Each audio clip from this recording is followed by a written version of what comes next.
Mau kemana? Siap lulus. Kalau aku ikut rencana Tuhan aja lah. Apa masa depanmu? Adalah. Apa nanti yang Tuhan rencanakan itulah. Suatu pertanyaan yang sering kita dengar dalam hidup. Hari ini ada pesan dari Alkitab yang ingin mengingatkan kita kembali tentang hal ini. Dalam Yeremia 29 ayat 11 mengatakan, sebab aku ini mengetahui rancangan-rancangan apa yang ada padaku mengenai kamu. Demikianlah firman Tuhan, yaitu rancangan damai sejahtera dan bukan rancangan kecelakaan, untuk memberikan kepadamu hari depan yang penuh harapan. Sering sekali kita berpikir rancangan Tuhan sudah cukup dalam hidup. Ikuti saja arus, tetaplah jadi pasif, tanpa ada suatu hal yang kita kerjakan. Tidak aktif, cukup ikuti proses. Yakini saja rancangan Tuhan sudah ada di depan mata. Padahal kita harusnya tidak seperti itu. Satu tema yang mengingatkan kita, yang sampai pada kita adalah His plan is my plan, a life of surrender. Artinya, rencana Tuhan, biarpun kita mengikuti rencana Tuhan, tapi ada penyerahan diri, ada surrender dalam hidup.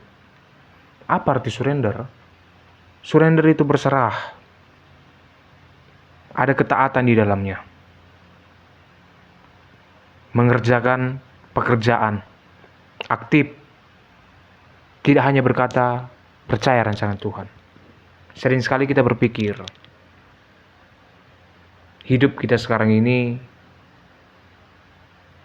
sudah akan berjalan mulus karena semuanya sudah direncanakan Tuhan. Tanpa kita ingin mencari tahu apa kehendak Tuhan yang sejati. Padahal Tuhan selalu mengingatkan kita janganlah berjalan menyimpang, jangan berjalan tanpa tahu arah. Maka ada suatu cerita, seorang pemuda, seorang nelayan yang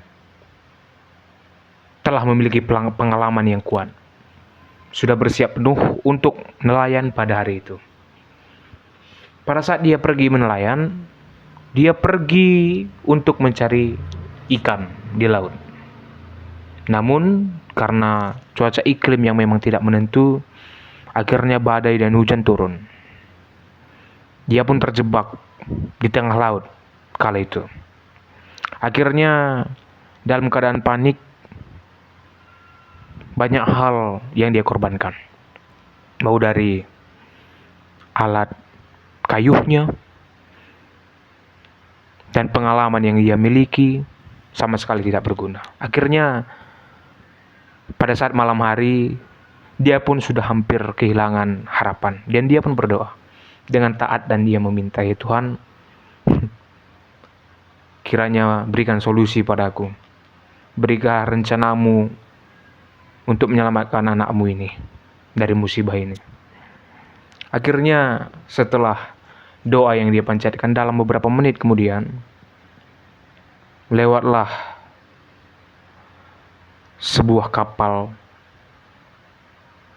yang sedang lewat. Karena keadaan sudah malam, kapal itu pun tidak melihat seseorang yang di bawah. Akhirnya kapal itu lewat begitu saja. Maka pemuda ini akhirnya melanjutkan penderitaan yang masih dialami. Selanjutnya, setelah beberapa jam yang menunggu kembali, setelah dia kedinginan, setelah dia letih, setelah pengkayuhnya sudah hilang, mesin sampannya pun sudah rusak, bensinnya pun telah tiada. Akhirnya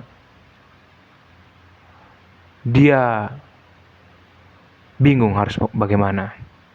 Namun setelah saat itu lewatlah seorang nelayan lain yang di tempat itu ada 4 orang di satu sampan.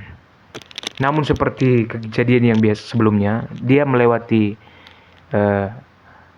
kesempatan itu. Maka dia pun berpikir, Harusnya saat tadi kapal nahkoda tadi lewat, harusnya saya berteriak untuk meminta tolong dalam pikirnya. Namun, semua telah terlambat. Setelah beberapa saat berlalu, akhirnya sebuah kapal yang sama kembali lagi lewat. Kapal nahkoda yang besar itu. Dan dia pun akhirnya diangkut ke kapal karena dia telah ditemukan. Namun naasnya, dia hampir dalam keadaan mati. Apa yang bisa kita ambil? Bahwa rencana Tuhan itu baik, tetapi rancangan harus disertai dengan aplikasi. Jangan hanya yakin dengan rencana, tapi harus ada perbuatan yang bisa kita kerjakan. Kita harus aktif, jangan pasif. Jangan berkata, ya Tuhan, berikan dulu kode, berikan dulu satu gambaran agar aku tahu apa yang harus kuperbuat di hidupku. Tapi ingatlah, siapa yang tidak melihat tapi percaya dan melaksanakannya adalah seseorang yang akan memperoleh kebaikan. His plan is my plan, a life of surrender. Sangat baik hidup dalam rencana Tuhan, tetapi haruslah hidup dalam keadaan berserah. Tuhan Yesus memberkati.